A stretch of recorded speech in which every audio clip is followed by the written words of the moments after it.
शिराइशी एक क्रूप अकेला व्यक्ति है जिसे हर कोई नजरअंदाज करता है, सिवाय एक आकर्षक बैंगनी बालों वाली लोकप्रिय लड़की के, जिससे चीजें अप्रत्याशित मोड़ लेती हैं और हर कोई उसे नोटिस करने लगता है और वह अपनी जिंदगी पर नियंत्रण करना शुरू कर देता है। हालांकि सब कुछ बदल जाता है जब उसे लोकप्रिय लड़की द्वारा पूछ लिया जाता है। इससे पहले शिराइशी एक अकेला लड़का जिसके पास ज़ीरोरीज है, एक किशोर है जिसकी आध्यात्मिक उपस्थिति बेहद कम है, वह अपने आसपास के सभी लोगों के लिए लगभग अदृश्य है।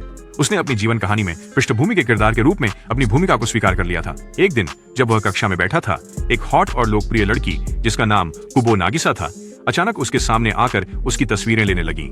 शिराइशी को इस हस्तक्षेप से खिन्नता महसूस हुई, खासकर जब से पहले केवल उसका परिवार ही उसे देख सकता था। अब उसकी लोकप्रिय सहपाठी कुबो उसे देख सकती थी। उसे शिराइशी मानते थे कि कुबो की उपस्थिति उनके से बिल्कुल अलग थी, क्योंकि उसका लोकप्रियता। हालांकि कुबो को उसे चिढ़ाने में मजा आता था और उसकी अदृश्यता में रुचि थी। वह अक्सर उसकी अदृश्यता की हद तक की परीक्षा लेती थी। उसने उसे यह साबित करने के लिए मेज पर खड़े होने की चुनौती भी दी थी कि वह अदृश्य है, लेकिन उनकी शरारतों ने शिक्षक और पूरी कक्षा का ध्यान आकर्षित किया। इस अराजकता के बीच कुबो की दोस्त ने उसे उनकी अगली क्लास के लिए बुलाया और वे शिराइशी को पीछे छोड़कर चली गईं। बाद में कुबो और उसकी दोस्तों ने घर जाते समय शिराइशी पर व्यापक चर्चा की। अगले दिन कुबो ने फिर से शिराइशी को ढूंढ निकाला और बिना किसी झिझक के क्लास के दौरान भाई की गोद में बैठ गई, ये सोचते हुए कि कोई ध्यान नहीं देगा। शिराइशी इस स्थिति से हैरान और शर्माए हुए थे, लेकिन यह देखकर अचंभित रह गए कि क्लास में किसी ने भी कुबो को उन पर बैठे हुए नहीं देखा। जैसे ही वे कक्षा में रहे, कुबो ने शिराइशी को खड़ा करके एक सवाल का जवाब देने को कहा। जब उसने हाथ उठाया, यह देखकर कई छात्र हैरान रह गए, जिन्होंने यह भी नहीं महसूस किया था कि शिराइशी मौजूद है। उसकी सामान्य अदृश्यता के कारण शिराइशी को यह समझने में कठिनाई हो रही थी कि कुबो दोस्त थी, एक बदमाश थी, या बस अपने मनोरंजन के लिए उसका उपयोग कर रही थी। इस बीच कुबो ने शिराइशी का फोन नंबर प्राप्त करने की कोशिश की, लेकिन उनके दोस्त जो शिराइशी की उपस्थिति नहीं देख सकते थे, लगातार बाधित कर रहे थे। सप्ताहांत के दौरान कुबो ने पार्क में शिराइशी को देखा और उसके साथ एक सेल्फी लेने की कोशिश की। हालांकि उसका कैमरा उसका चेहरा पहचान नहीं पाया, इसलिए उसे फिर से तस्वीर लेने के लिए लगभग उसके ऊपर बैठना पड़ा। आखिरकार उसने उसका फोन नंबर प्राप्त कर लिया। उस रात शिराइशी ने दिन की घटनाओं पर विचार किया, खासकर सेल्फी और फोन नंबर के लेन देन पर। उसकी आश्चर्यचकित होने के लिए उसे कुबो से एक टेक्स्ट मिला और लोगों को मैसेज करने की आदत न होने के कारण वह तब आश्चर्यचकित हुआ जब उसने पूछा कि क्या वे कभी मिल सकते हैं। शिराइशी ने सहमति दी, लेकिन कुबो की बड़ी बहन ने तुरंत कुबो की खुशी को देखा जब उसने स्नान किया था। शिराइशी, कुबो और अन्य छात्र जिम गए। परिणाम स्वरूप शिराइशी ने थकावट महसूस करने की शिकायत की। उसने रास्ते में कुबो से मुलाकात की, जिसने उसे एक सुगंधित तौलिया दिया और गुप्त रूप से आनंद लिया कि अब उनकी खुशबू एक जैसी थी। अचानक उनकी बातचीत के दौरान कुबो की एक दोस्त ने उसे बुलाया, जिसके लिए वह अपनी दोस्तों के पास चली गई। कुबो के दोस्तों को उसकी खुशी देखकर आश्चर्य हुआ, लेकिन उसने बस मुस्कुरा दिया। बाद में शिराइशी के घर पर उसने अपनी मां को विदा कहा और मंगा खरीदने गया। हालांकि मंगा दुकान पहुंचने पर स्वचालित दरवाजा उसे पहचान नहीं पाया। उधर से गुजरते हुए कुबो ने इस समस्या को देखा और दरवाजा खोलकर उसकी मदद की। जब कुबो ने अपनी पसंदीदा मंगा सीरीज देखी तो उसने पूछा कि क्या वह उन्हें उधार ले सकती है, और शिराइशी ने सहमति व्यक्त की। फिर कुबो ने अनुरोध किया कि वह उन्हें अगले दिन स्कूल लाए। मंगा प्राप्त करने के बाद कुबो ने महसूस किया कि उनके घर केवल 5 मिनट की दूरी पर है और सुझाव दिया कि वे स्कूल साथ में चलें। दोनों आगे बढ़े और जब वे कुबो के घर पहुंचे, शिराइशी ने उसे कुछ मंगा दिया। अगली सुबह कुबो शिराइशी से मिलने के लिए जल्दी उठी और उसने अपनी बहन के हेयर स्प्रे का इस्तेमाल किया। हालांकि जब उसने नाश्ता किया तो उसकी बहन अकीना ने देखा कि कुबो ने परफ्यूम लगा रखा था और उसे छेड़ते हुए कहा कि वह सुसंस्कृत बनने की कोशिश कर रही है और उसे शुभकामनाएं दी। कुबो थोड़ी परेशान थी, लेकिन स्कूल जाती रही। लंबे इंतजार के बाद आखिरकार शिराइशी से मिलने पर जब उसने इत्र नहीं पहचाना तो कुबो को थोड़ी निराशा हुई। फिर भी वे स्कूल पहली बार किसी सहपाठी के साथ चलने की सोचते हुए शिराइशी के साथ आगे बढ़े। इस बीच उनके पास समय था और उन्होंने प्रतीक्षा करने के लिए एक बेंच ढूंढी। जब वे बैठ गए तब कुबो के दोस्त सुजुकी और तामा आए और अभिवादन किया। हालांकि उन्होंने शिराइशी को तब तक नहीं देखा जब तक कि कुबो ने उसे नहीं दिखाया, और जैसे ही उसने ऐसा किया उन्होंने आखिरकार उसे देखा। चारों फिर स्कूल चले गए। स्कूल के बाद शिराइशी की अदृश्यता के कारण एक कार ने उसे कीचड़ से भिगो दिया। स्नान करने की जरूरत थी। वह घर लौट आया, लेकिन उसकी चाबी खो गई थी। कुबो ने उसे अपने घर पर स्नान करने के लिए आमंत्रित किया, और हालांकि वह इस विचार से बहुत खुश नहीं था, उसने सहमति दे दी। शिराइशी ने असहजता से स्वीकार किया, लेकिन जब उसने कपड़ों में उसका ब्रा देख लिया तो कुबो को शर्मिंदगी महसूस हुई। अपने शावर के बाद कुबो ने अपनी जिम का ट्रैक सूट उधार दिया और शिराइशी ने उसके बाथरूम और स्विम सूट का उपयोग करने के लिए उसे धन्यवाद दिया।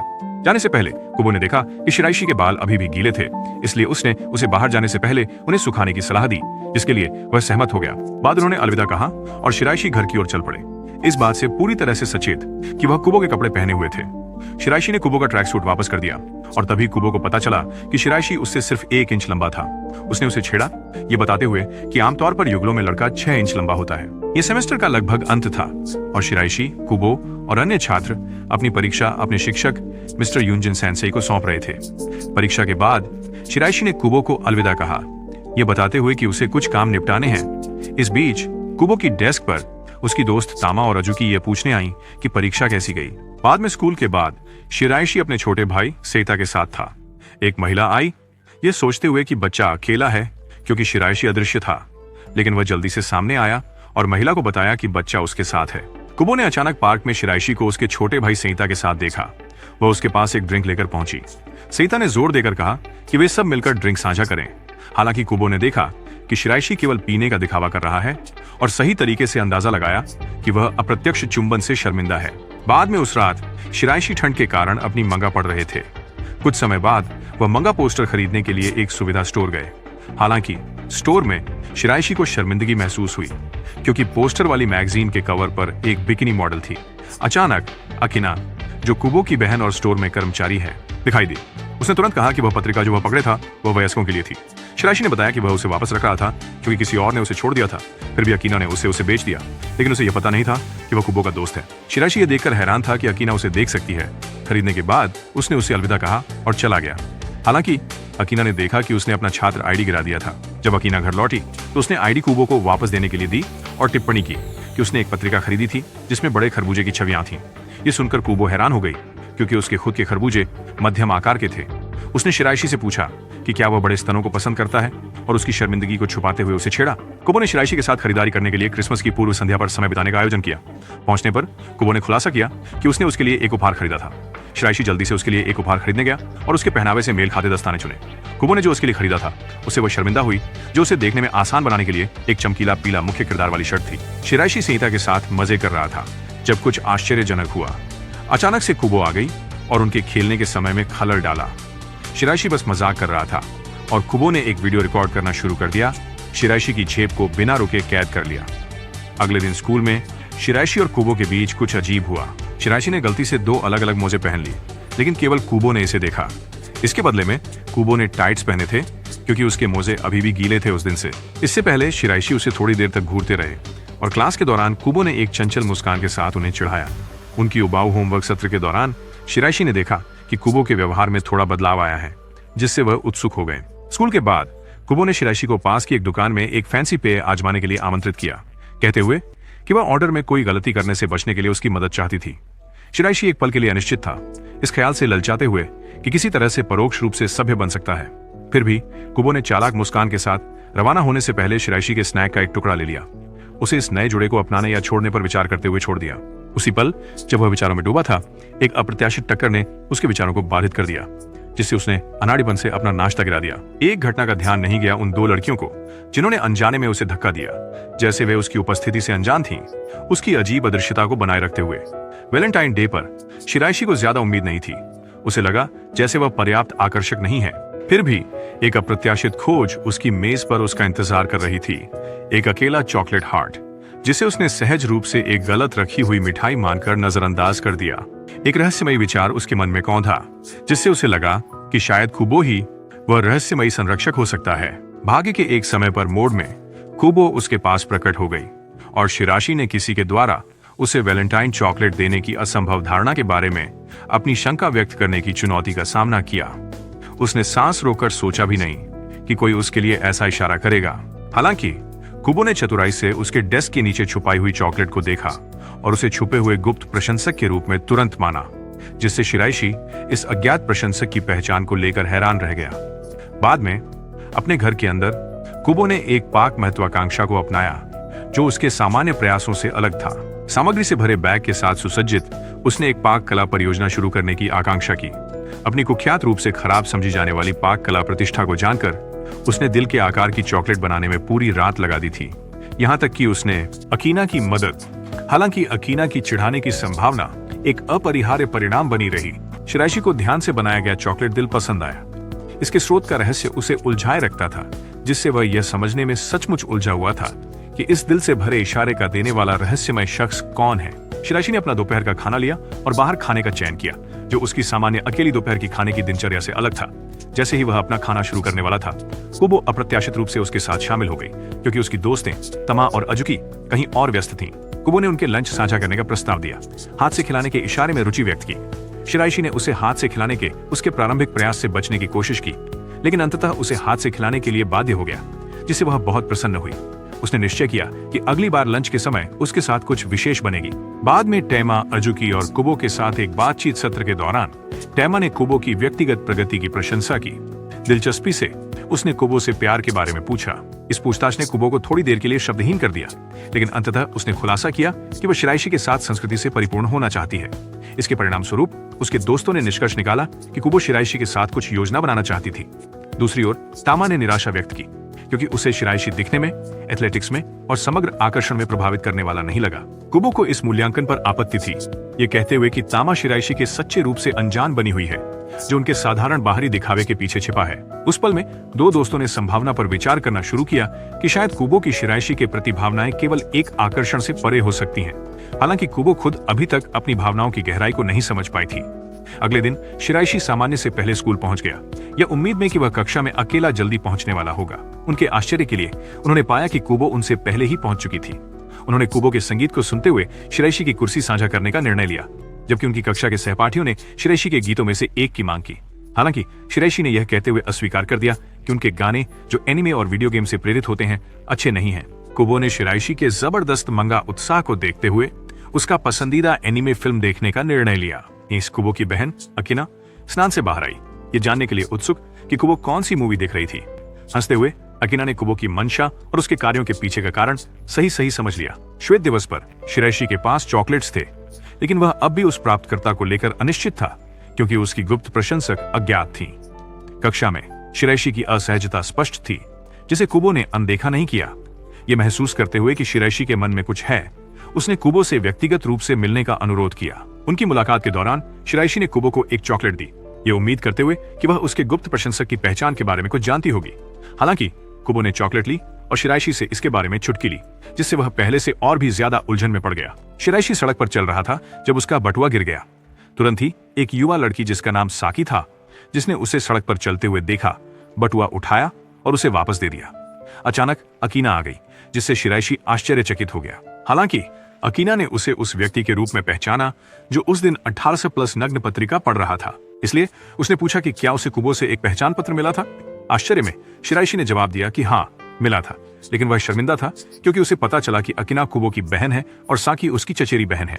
फिर अकीना ने उसे थोड़ा चिढ़ाया और कहा कि जब वह बदलाव देखते हुए कुबो की तस्वीर लेगी तो भेज देगी। अकीना ने वह फोटो भेज दी और तीनों अलग हो गए। जब शिराइशी घर जा रहा था और तस्वीर देख रहा था, तो उसे संदेह हुआ कि कुबो की उसे देखने की क्षमता उसके परिवार के जीन में हो सकती है। बाद में अकीना साकी के साथ घर लौटी, कुबो को चिढ़ाने के लिए नया मसाला लिए हुए। लौटने पर उन दोनों ने कुबो को बताया कि वे शिराइशी से मिले, जिससे कुबो का दिल धड़क उठा। उस रात जब शिराइशी अपने परिवार के साथ नाश्ता कर रहा था, उसकी मां ने उसे चेतावनी दी कि अगर उसने खराब प्रदर्शन किया तो वह उसके खेल जब्त कर लेंगी, क्योंकि परीक्षाएं करीब आ रही थीं।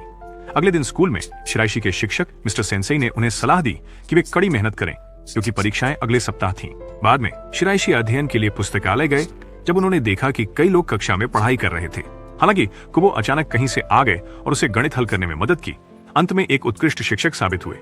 अगले दिन शिराइशी को बुखार हो गया, इसलिए उन्होंने घर पर रहने का निर्णय लिया। हालांकि वह पहले से ज्यादा स्कूल को याद करने लगे। कुबो को ही उसकी अनुपस्थिति का ध्यान था, इसलिए कुबो ने उसे मैसेज किया, लेकिन ने उसका फोन लेकर मुझे तुम्हारी याद आती है इमोजी भेजा।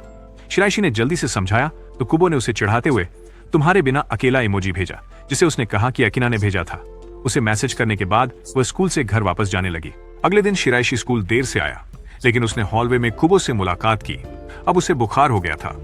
शिराइशी को देखकर कुबो गिरने वाली थी, इसलिए उसने डिस्पेंसरी जाने का फैसला किया।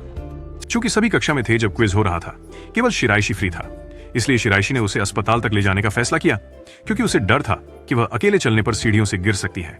उसने उसे अस्पताल तक पहुंचाया, जहां उसने उसके हाथ को पकड़ा जब तक वह सो नहीं गई। शिराइशी ने पहली बार महसूस किया कि वह अपने जीवन की कहानी में मुख्य किरदार जैसा महसूस कर रहा था। शिराइशी ने सफलतापूर्वक अपनी परीक्षा उत्तीर्ण की और वह गलियारे से गुजरते हुए कुबो से मिले। सच्ची कृतज्ञता के साथ उसने उसकी अमूल्य शिक्षण के लिए धन्यवाद व्यक्त किया। हालांकि उनकी आपसी सराहना के बावजूद दोनों के मन में आने वाले कक्षा बदलाव को लेकर गहरी चिंताएं थीं, जो अनिवार्य रूप से उनके दूसरे साल में होंगे, जिससे एक ही कक्षा में बने रहने की संभावना पर असमंजस की स्थिति पैदा हो रही थी। एक साथ बाहर बरसती मूसलाधार बारिश ने स्कूल के परिसर से निकल जाने की साझा इच्छा को जगाया। फिर भी हल्की सी मनोव परसुएजन के साथ कुबो ने कुशलता से शिराइशी को छतरी साझा करने के विचार का मनोरंजन करने के लिए प्रेरित किया, शायद इस संभावना से मोहित होकर कि यह उसे भीड़ में अधिक विशिष्ट बना सकता है। फिर भी कुबो के कुशल संयोजन के बावजूद शिराइशी ने एक निश्चित संदेह के साथ उसके प्रस्ताव को शालीनता से ठुकरा दिया, ये सोचते हुए कि यह सिर्फ साथ में घर जाने की इच्छा का इशारा हो सकता है। शिराइशी की प्रारंभिक अस्वीकृति से अप्रभावित होकर कुबो ने अपने छाते को शिराइशी के अनिच्छुक हाथों में सौंपकर उल्लेखनीय निस्वार्थता दिखाई। इससे उसके पास कोई विकल्प नहीं बचा और उसे मजबूरन घर तक उनके साथ जाना पड़ा। जब वे बारिश से भीगी सड़कों पर चल रहे थे, छतरी साझा करने का विचार, जो साथ का प्रतीक था और शायद उससे भी अधिक, शिराइशी के चिंतनशील मन में क्षणिक रूप से आया, जिससे उसे उनके सामान्य रास्ते में बदलाव का सुझाव देने के लिए प्रेरित किया।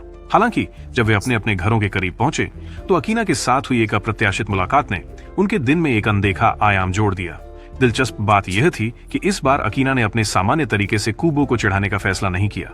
कुबो के आखिरकार घर लौटने के बाद अकीना, जो सच्ची दिलचस्पी से उत्पन्न उत्सुकता दिखा रही थी, ने अपने दोस्त से आने वाले सप्ताहांत के लिए उसकी उपलब्धता के बारे में पूछताछ की। इस प्रश्न पर कुबो ने सकारात्मक उत्तर दिया, अपनी साथ समय बिताने की तत्परता की पुष्टि करते हुए। अगले दिन एक और अप्रत्याशित मोड़ आया जब शिराइशी, जो हमेशा ध्यान देने वाला सहपाठी था, ने देखा कि साकी अपने भारी खरीदारी के बोझ तले काम कर रही है। बिना झिझक के उसने उसकी मदद करने का प्रस्ताव दिया, यह ध्यान में रखते हुए कि उसे अकीना और के लिए रात का खाना तैयार करने का काम करना है। कुबो शुरुआत में प्रतिरोध का सामना करते हुए शिराइशी की दृढ़ता ने अंततः साकी को मना लिया, जिससे उसने उसकी मदद स्वीकार कर ली। जैसे जैसे मिनट बीतते गए और साकी अभी तक घर नहीं लौटी थी, शिराइशी के मन में एक स्पष्ट चिंता की भावना उठने लगी। निर्धारित समय से 30 मिनट बाद उसकी बढ़ती बेचैनी चरम पर पहुंच गई, जिससे उसने निराशा में अपनी आवाज ऊंची कर दी। सौभाग्य से आकिना ने हस्तक्षेप किया, उसे अपना संयम पुनः प्राप्त करने में मदद करने के लिए आवश्यक समर्थन प्रदान किया। इस तनावपूर्ण क्षण के बाद साकी ने शिराइशी से उनके संबंधों के स्वरूप के बारे में पूछताछ करने का मौका लिया। कुबो इसके जवाब में शिराइशी ने बिना किसी दबाव के कहा कि वे केवल सहपाठी हैं। हालांकि कुबो के पहले नाम मटिसा का अनजाने में उल्लेख और उसकी स्पष्ट प्रतिक्रिया ने शिराइशी को यह समझने का संकेत दिया कि उनका संबंध पारंपरिक सहपाठियों की सीमाओं को पार कर चुका है। अगले स्कूल दिन पर शिराइशी की उपस्थिति स्पष्ट रूप से घोषित की गई, जब वह बार बार खांस रहे थे, जो उनकी सामान्य अध्ययनशील प्रवृत्ति से एकदम विपरीत था। एक काफी दुर्भाग्यपूर्ण मोड़ में उसने देखा कि वह अपनी कलम की स्प्रिंग खो बैठा था, जो उसकी अकादमिक उपयोग के लिए एक आवश्यक उपकरण था। प्रयास यह इसी नाजुक क्षण में था जब कुबो ने उल्लेखनीय विचारशीलता के साथ जानबूझकर उसे एक खरगोश थीम वाला खिलौना पहन दिया, जो उसके अपने जैसा ही दिखता था। और जब उसने इसे उपयोग में लिया तो उसके चेहरे पर एक सच्ची मुस्कान आ गई। शिराइशी इस विचारशील उपहार की निस्संदेह प्यारी खूबसूरती की प्रशंसा किए बिना नहीं रह सका। उसी शाम कुबो के घर की 4 दीवारों के भीतर एक सहजता से आयोजित स्लीप ओवर हुआ, जिसमें तमा और हजुकी मेहमान थे। उनकी बैठक के दौरान तमा और हजुकी ने भावुक चर्चा की, जिसमें उन्होंने कक्षा में होने वाले बदलावों के बारे में अपनी चिंताओं का इजहार किया, विशेष रूप से अपने प्रिय दोस्तों से अलग होने की संभावना के बारे में। वे साझा कक्षा यात्राओं की संभावित अनुपस्थिति और स्कूल कार्यक्रमों में साथ भाग लेने की अक्षम्यता पर दुखी थे। यह स्थिति उन्हें गहराई से विचलित कर रही थी। उनकी पैनी नजरों से नहीं छुपा कुबो की बेचैनी, जो शिराइशी के साथ अपने करीबी संबंध खोने की संभावना से उत्पन्न हो रही थी। शिराइशी और सीता ने एक साथ खरीदारी की यात्रा शुरू की। उनके बाहर जाने के दौरान एक अप्रत्याशित मोड़ आया जब कुबो अचानक शिराइशी के पीछे प्रकट हुआ, जो बहुत सारे टमाटर लिए हुए था। लगभग तुरंत ही साकी ने अपनी उपस्थिति दर्ज करवाई और शिराइशी को गर्मजोशी से नमस्कार किया। हालांकि साकी की उपस्थिति से प्रभावित होकर उसने तेजी से अपनी जेब से एक पत्थर निकाला और उसे प्रस्तुत किया। इस अचानक इशारे से शिराइशी और कुबो दोनों साफ तौर पर चकित रह गए। एक हैरान कर देने वाले घटनाक्रम में आकिना ने दृश्य में प्रवेश किया, जिससे माहौल में मजाकिया चिढ़ाने का तत्व आ गया। कुछ छेड़छाड़ के बाद उसने शिराइशी से अगले दिन की उनकी योजनाओं के बारे में एक जिज्ञासापूर्ण सवाल पूछा, जिसका उसने सकारात्मक जवाब दिया। इस प्रतिक्रिया से अगले दिन फूल देखने के पिकनिक का निमंत्रण मिला, जिसे अकीना ने स्वयं पेश किया। स्थिति में पाक कला मोड़ आया जब कुबो ने शिराइशी को अपने हाथों से बनी डिश खिलाने की इच्छा जताई। बाद में दोपहर में वह रसोई में पूरी तरह से भोजन बनाने में मग्न थी। खास बात यह थी कि वह उनकी खरीदारी की यात्रा से लौटने के बाद से प्याज छीलने में लगन से जुटी हुई थी। हालांकि साकी के चेहरे पर दर्द भरी अभिव्यक्ति देखकर कुबो उसकी मदद के लिए दौड़ी। भले ही उसे शिराइशी के बारे में संकोच हो, इसलिए उसने हैमबर्ग स्टेक तैयार करने का निर्णय लिया, क्योंकि उसे अपनी कुख्यात रसोई की अक्षमता का पता था। साकी के सहायता करने के फैसले के लिए कृतज्ञ होकर कुबो ने अपनी सराहना व्यक्त की। प्याज काटने की प्रक्रिया के दौरान एक दुर्भाग्यपूर्ण घटना घटी, जिसके कारण साकी ने कार्यभार संभाल लिया, क्योंकि कुबो ने गलती से अपनी उंगली काट ली। फिर भी जबकि अकीना बाहर थी, उसने कुबो को एक महत्वपूर्ण दृष्टिकोण प्रदान किया।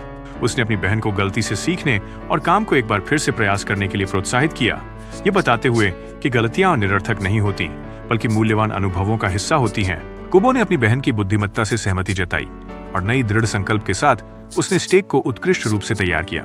अगले दिन समूह ने पिकनिक में शामिल होने की अपनी प्रतिबद्धता को सम्मानित किया। साइता ने साकी द्वारा तैयार किए गए सभी स्वादिष्ट व्यंजनों का चखने में बिल्कुल समय बर्बाद नहीं किया।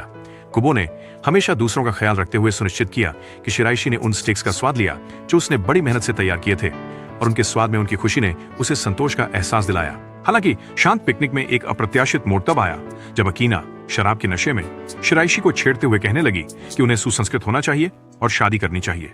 वह उस पर कदम बढ़ाने की भी कोशिश करती है। एक काफी आश्चर्यजनक और अजीब तरीके से उसने उसके चेहरे पर अपने तरबूज धकेल दिए। कुबो इससे नाराज होकर तुरंत वहां से जाने का फैसला करती है। सैता मेल मिलाप के लिए उत्सुक शिराइशी से कुबो से माफी मांगकर स्थिति को सुधारने का अनुरोध करती है। स्पष्ट गलतफहमी के बावजूद कुबो नाराज रही, ये समझने में असमर्थ कि जब स्पष्ट रूप से अकीना दोषी थी तो शिराइशी को दोष क्यों दिया जा रहा था। आखिरकार शिराइशी की वास्तविक परेशानी को देखते हुए कुबो का नजरिया बदल गया। स्थिति को सुधारने की उसकी प्रतिबद्धता अधिक मजबूत हो गई और उसने भी माफी की पेशकश की। शिराइशी कुबो की बदलती प्रकृति से हैरान मान गया कि वह अक्सर उसे भ्रमित कर देती थी, जिससे उसे बहुत खुशी होती थी।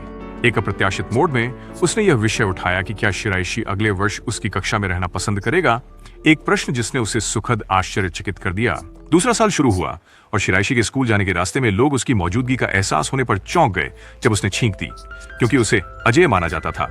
लेकिन जैसे ही वह कक्षा में प्रवेश किया, उसने कुबो से मुलाकात की, जबकि वह अपनी तलाश में था। इसलिए उसने पाया कि वह और कुबो फिर से एक ही कक्षा में थे और एक दूसरे के पास बैठे थे। बाद में कुबो और उसकी सहेलियां तामा और हजुकी पेय पदार्थ पीते हुए मस्ती कर रही थीं। वे खुश थीं क्योंकि वे भी एक ही क्लास में थीं। इसी तरह हजुकी और तामा एक दूसरे के पास बैठी थीं। बाद में जब कुबो घर लौटी, उसने अपनी बहन को अपने दोस्तों के साथ एक ही क्लास में होने के बारे में बताया। दूसरी तरफ शिराइशी ने पाया कि वह वास्तव में आने वाले साल के लिए उत्सुक था। अगले दिन टीचर सेंसी ने प्रस्ताव दिया कि बच्चों को पर्यावरण समिति नामक क्लब में शामिल होना चाहिए। हालांकि अधिकांश छात्रों ने ऐसा करने से मना कर दिया, लेकिन शिक्षक ने शिराइशी के पास आकर पूछा। जब कुबो ने कहा कि शिराइशी मौजूद थे, शिक्षक ने सराहना की कि उसने पिछले सेमेस्टर में फूलों की देखभाल की, इसलिए उसने कहा कि वह इस साल उस पर भरोसा कर रहे हैं। इसलिए कुबो ने पर्यावरण समिति में शामिल होने का फैसला किया। जब शिराइशी ने खुलासा किया कि उसे लोग द्वारा उगाए गए फूलों की प्रशंसा करना अच्छा लगता था, भले ही किसी ने भी उसे उनकी देखभाल करते हुए नहीं देखा। उसी कक्षा में लड़कों ने चर्चा की कि कुबो ने पर्यावरण समिति में क्यों शामिल होने का फैसला किया, क्योंकि उन्हें लगा कि यह उसके अनुरूप नहीं है। अन्यों को लगा कि यह कुबो की उपस्थिति के कारण था कि शिराइशी शामिल हुआ। इसे स्पष्ट करने के लिए लड़कों ने सूडो नाम के एक लड़के से पूछा। एक नए सहपाठी होने के नाते सूडो वास्तव में याद कर सकता था कि पिछले साल वह शिराइशी के साथ पर्यावरण समिति में था, इसलिए उसने तीनों को एक ही विज्ञान समूह में रखने की व्यवस्था की। फिर कुबो ने शिराइशी से पूछा कि क्या वह सूडो से बात करना चाहता है। हालांकि शिराइशी के पास इस बारे में कहने के लिए कुछ नहीं था। वास्तव में सूडो ने पूरा पहला साल शिराइशी से समिति के काम के बारे में बात करने की कोशिश में बिताया, लेकिन उसे कभी नहीं देखा। बाद में जब वे विज्ञान प्रयोगशाला में थे, कुबो ने यह सुझाव दिया कि सूडो को शिराइशी से बात शुरू करनी चाहिए। अब कुबो की बदौलत वे पहली बार बात करने में सफल हुए, जिससे शिराइशी प्रसन्न हुए। उन्होंने कुबो को उनकी मदद के लिए धन्यवाद दिया, जिससे वह अप्रत्याशित रूप से असमंजस में पड़ गई। घर जाते समय शिराइशी ने पुष्टि की कि अब वह और कुबो दोस्त हैं, जिससे उसे थोड़ी नाराजगी हुई कि उसने उन्हें पहले ही दोस्त क्यों नहीं माना। कुबो ने शिराइशी के खिलाफ नजरें मिलाने की प्रतियोगिता जीत ली थी और इस फॉरफिचर के तौर पर उसे सुबह सबसे पहले उसे नमस्कार करने का अधिकार मिल गया था। अंततः उसने खुद को एक अजीब स्थिति में पाया। कुछ समय बाद जब शिराइशी ताजगी भरी वसंत की हवा का आनंद ले रहा था, उसके सहपाठियों ने गलती से उसकी उपस्थिति को नोटिस किए बिना उस पर चौक की धूल डाल दी। हालांकि जो दो लोग इस गलती के कारण बने थे, उन्होंने बाद में अपनी क्षमा याचना की। चाक धूल की घटना के बाद शिराइशी ने सफाई के लिए बाथरूम में शरण ली, लेकिन आश्चर्यजनक रूप से कुबो तुरंत उनके पीछे आई और फुर्तीली उंगलियों से उनके बालों से धूल झाड़ दी। इस तत्काल सफाई के दौरान उसने छोटी वाली लड़कियों के बारे में सोचने पर उसे मजाक में चिढ़ाया। इसी दौरान कुबो ने देखा कि शिराइशी की लंबाई बढ़ गई है, जिससे प्रेरित होकर उसने दीवार के खिलाफ उनकी ऊंचाई की तुलना करने पर जोर दिया। जैसे ही वे खुद को इस ऊंचाई की तुलना की स्थिति में पाते हैं, यह अनजाने में एक शर्मनाक स्थिति में बदल जाता है, जिससे शिराइशी अत्यधिक शर्मिंदगी में भाग जाता है। शिराइशी को पता नहीं था, इस मुलाकात ने कूबो को इतना परेशान कर दिया था कि उसके घुटने कमजोर हो गए। अगली सुबह कूबो की खुशी के लिए शिराइशी ने उसे पहले नमस्ते कहा, जिससे उसके चेहरे पर मुस्कान आ गई। उनकी शारीरिक परीक्षाओं से पहले कूबो ने शिराइशी की ट्रैक सूट जैकेट उधार ली, जिससे वह उलझन में पड़ गया। पता चला कि अपने बॉयफ्रेंड की जैकेट पहनना लड़कियों के लिए एक फैशनेबल इशारा बन गया था। विशेष रूप से शिराइशी 3 सेंटीमीटर बढ़ गया था, जबकि कूबो की ऊंचाई वही रही। एक अन्य मुलाकात में अकीना ने शिराइशी को चुपके से सेटा का पीछा करते हुए देखा, जो खुद से अंडे खरीदने के लिए अपनी पहली खरीदारी पर निकला था। यह दृश्य कूबो के पहले अंडे खरीदने के काम की एक प्यारी याद को ट्रिगर करता है, जो अंडों के टूटने के साथ समाप्त हुआ था। हालांकि अकीना ने जब धीरे से उसके सिर पर हाथ फेरा तो कूबो के आंसू जल्दी ही थम गए। अकीना ने शिराइशी को यह भी सटली संकेत दिया कि कूबो को अब भी अपना सिर सहलाना पसंद है और यह उसे शांत करने में सहायक हो सकता है अगर वह कभी नाराज हो जाए। कूबो ने शिराइशी को उसके साथ एक फिल्म के लिए आमंत्रित किया था, जिससे शिराइशी भ्रमित हो गई, खासकर जब उसने उसे पोनीटेल में देखा। अपने आश्चर्य के बावजूद शिराइशी अनिच्छा से सहमति जताई। जब वे भीड़भाड़ वाली ट्रेन में चढ़े तो परिस्थितियों ने उन्हें ऐसी स्थिति में बैठने पर मजबूर कर दिया जहां उनके पास एक दूसरे से संपर्क से बचने के लिए एक असुविधाजनक स्थिति अपनाने के अलावा कोई विकल्प नहीं था। कूबो दुर्भाग्यवश संकरी परिस्थितियों ने शिराइशी को अनजान यात्रियों का निशाना बना दिया, जो बार बार उसे धक्का दे रहे थे। ट्रेन के अंदर कुछ लड़कों ने कूबो पर लाइन मारने की कोशिश की, जिससे वह गुस्सा हो गई। जवाब में उसने शिराइशी को पकड़कर साहसिक दावा किया कि वह उसका ताकतवर बॉयफ्रेंड है, जिससे संभावित साझेदार तुरंत डरकर भाग गए। शिराइशी ने देखा कि लड़के के जाने के बाद भी कूबो उसका हाथ पकड़े हुए थी। टिकट पहले से न बुक करने के कारण उन्होंने एक दूसरे के बगल में सीटें मिलने से पहले लंबा इंतजार किया। कैफे पहुंचने पर कूबो को यह जानकर आश्चर्य हुआ कि शिराइशी को काले कॉफी की पसंद है। इसे आजमाने का निश्चय करते हुए कूबो ने एक घूंट लिया, लेकिन कड़वे स्वाद को अत्यधिक पाया। परिणाम स्वरूप उसने फिर से कॉफी बनाई, इस बार दूध और चीनी मिलाकर, लेकिन उसने पाया कि यह उसके स्वाद के लिए बहुत मीठा था। फिल्म के दौरान कूबो ने शिराइशी के चेहरे पर सामान्य से अधिक भावनाओं को देखा। शिराइशी ने स्वीकार किया कि वह आमतौर पर शर्मिंदगी के कारण अपनी भावनाओं को छुपाता है। हालांकि कूबो को अभी भी लगता था कि उसे पढ़ना अपेक्षाकृत आसान था। जब वे साथ में घर की ओर चल रहे थे तो कूबो ने शिराइशी को उसके साथ अन्य स्थानों पर जाने का वादा करने के लिए मना लिया। शिराइशी इस बारे में चिंतित हुए बिना नहीं रह सकते थे कि कूबो ने उनके हाव भाव से कौन से गुप्त भावनाएं पहले ही समझ ली होंगी। दोनों ने एक लोकप्रिय व्यक्तित्व परीक्षण देखा। इसे टेलीविजन पर देखने के बाद कूबो ने शिराइशी पर यह परीक्षण किया और यह निर्धारित किया कि शायद वह अपने पूरे जीवन में केवल एक महिला से प्रेम करेगा। दूसरी ओर शिराइशी ने कूबो पर एक अलग परीक्षण किया, जिससे पता चला कि वह बहुत सारे बच्चों को चाहती थी, जिससे वह शर्मिंदगी के कारण जल्दी चली गई। अगले दिन अकीना ने देखा कि कूबो हर दिन अधिक बड़ी हो रही थी और उसे अपने बचपन की यादें ताजा हो गईं। अपने जन्मदिन पर केक के बारे में सपना देखते हुए शिराइशी का पेट इतनी जोर से गड़गड़ाया कि पूरी कक्षा ने उस पर ध्यान दिया। मनोरंजन करते हुए कूबो ने उसके पेट को शांत करने के लिए उसे जन्मदिन की थीम वाली चॉकलेट दी। उसे आश्चर्य हुआ कि उसे याद था उसका जन्मदिन अप्रैल में था। उसने एक सॉफ्ट टॉय भी दिया, इसलिए उसने अनाड़ी तरीके से वादा किया कि अगस्त में उसके जन्मदिन पर उसे एक उपहार खरीदेगा। ये बात कि किसी ने वास्तव में उसके जन्मदिन को याद रखा उसे इतना खुश कर दिया कि उसने अपना चेहरा छिपा लिया ताकि वह उसे मुस्कुराते हुए न देख सके। शिराइशी सच में सोचने लगे कि केवल कूबो ही उन्हें आसानी से क्यों देख पाते थे। कूबो ने याद किया कि उन्होंने पहली बार उनकी अदृश्यता के बारे में तब जाना जब उन्होंने तामा के मिडिल स्कूल की ईयरबुक में उन्हें देखा। इसके बाद वह उन्हें हर समय देखने लगी और उनकी अदृश्यता को मजेदार पाया। जब वह उनके बगल में बैठने के लिए नियुक्त हुई और वास्तव में उनसे बातें की तो उनकी प्रतिक्रिया ने उन्हें इतना मनोरंजित किया कि उन्होंने इसे हर दिन करने का निर्णय लिया। क्या कूबो और शिराइशी इतनी हिम्मत दिखाएंगे कि वे अपनी डेट के बारे में सार्वजनिक रूप से बताएं या नहीं?